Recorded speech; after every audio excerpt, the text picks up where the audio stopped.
Assalamualaikum warahmatullahi wabarakatuh. Apa kabar anak-anakku kelas 11 MIPA? Semoga semua dalam keadaan sehat ya. Pertemuan kali ini kita akan membahas tentang barisan dan deret bilangan serta aplikasinya. Jadi ini pertemuan kedua ya. Kemarin kalian sudah mengerjakan membahas ya, sudah membahas tentang barisan aritmatika, deret aritmatika, barisan geometri dan deret geometri. Sekarang kita ke deret geometri tak hingga dan aplikasi dari barisan dan deret bilangan. Deret bilangan. Nah, deret bilangan adalah penjumlahan suku-suku pada barisan bilangan. Kemarin sudah ya. Jadi Sn itu adalah jumlah n suku pertama dari barisan bilangan U1 tambah U2 sampai dengan suku yang terakhir itu Un. Dan Sn bisa dicari dari Un-1 ditambahkan dengan Un. Ya, jadi UN sama dengan Sn min Sn min 1. Oke, ini sebenarnya waktu SMP juga sudah ya. Mengenai barisan bilangan, barisan aritmatika, yaitu barisan bilangan di mana selisih atau beda dua suku yang berurutan selalu tetap. Besarnya sama, yaitu sama-sama B.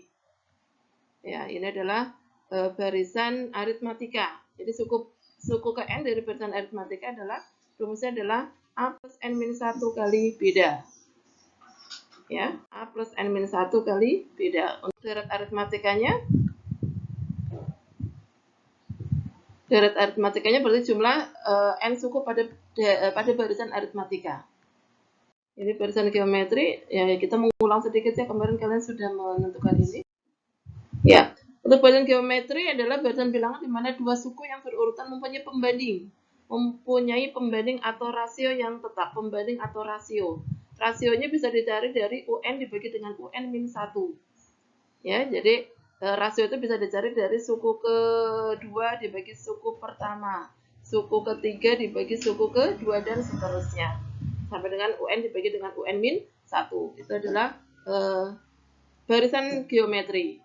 Kemudian deret geometri, oh ya, ini rumus dari barisan geometri, suku ke N pada barisan geometri, yaitu AR pangkat N min 1.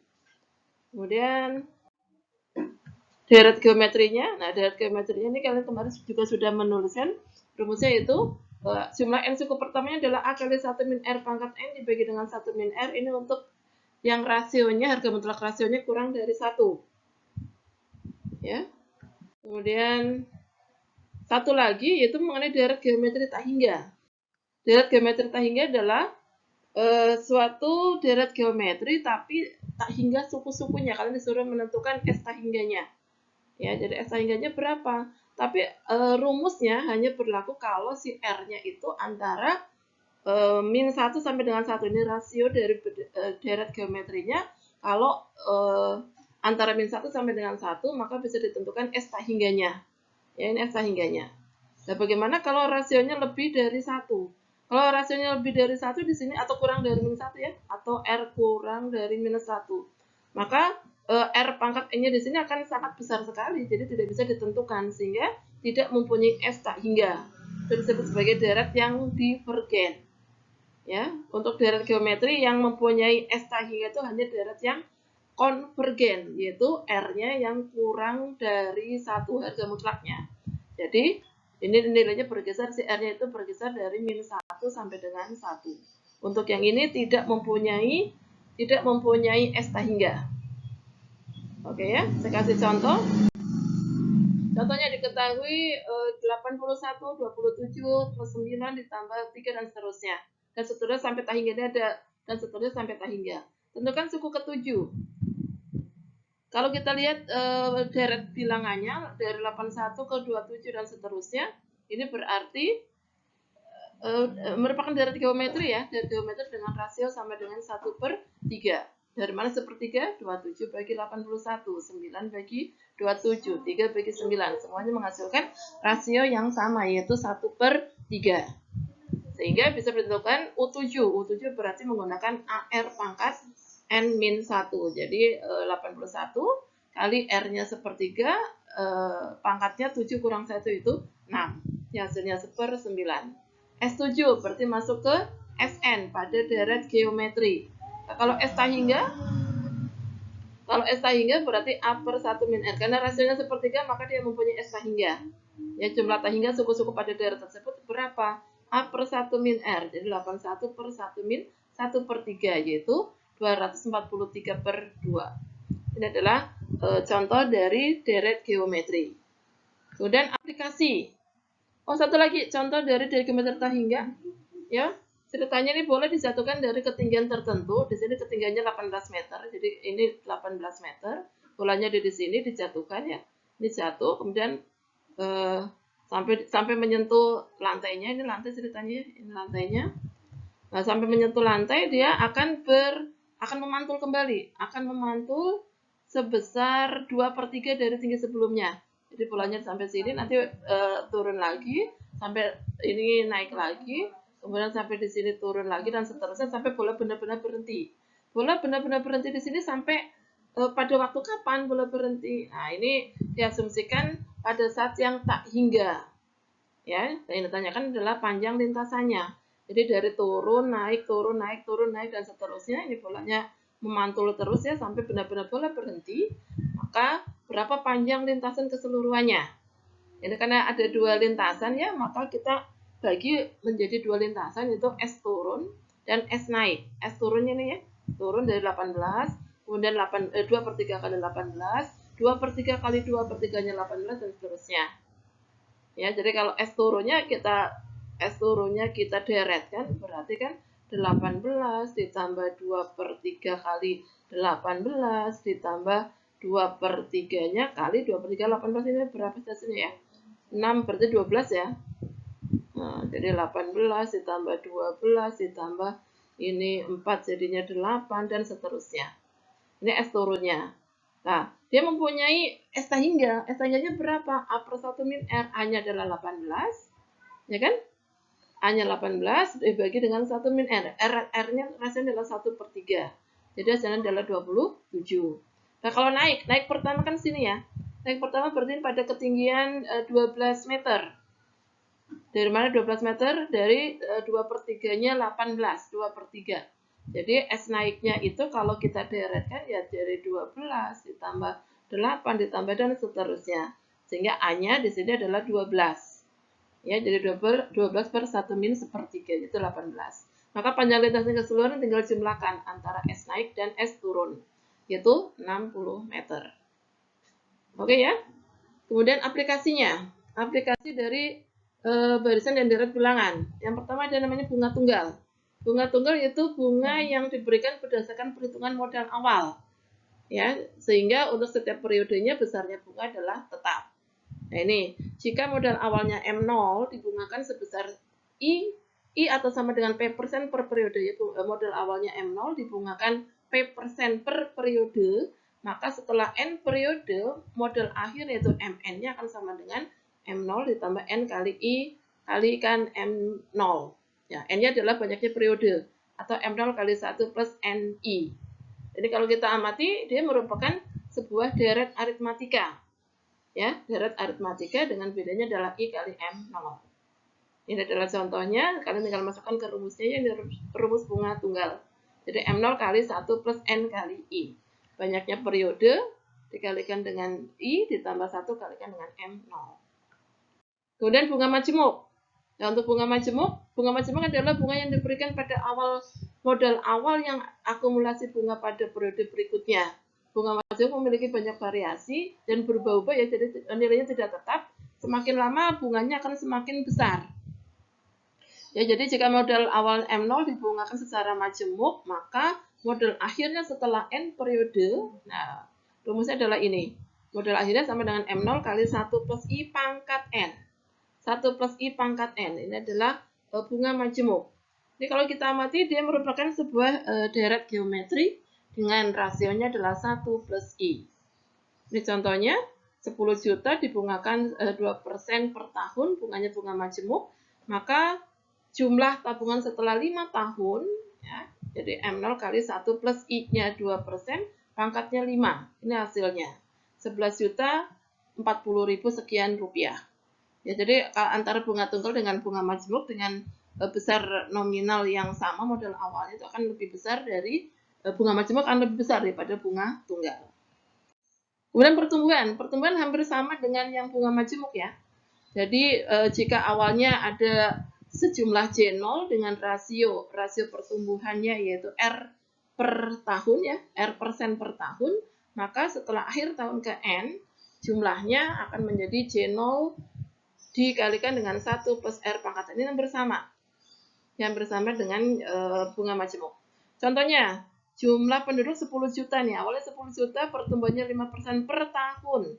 Maka pada akhir tahun keempat, ya, ini jumlahnya.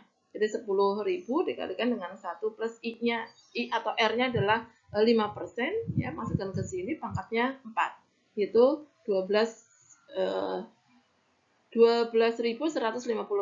jiwa. Ya, jadi pertumbuhan hampir sama dengan bunga majemuk. Untuk penyusutan atau peluruhan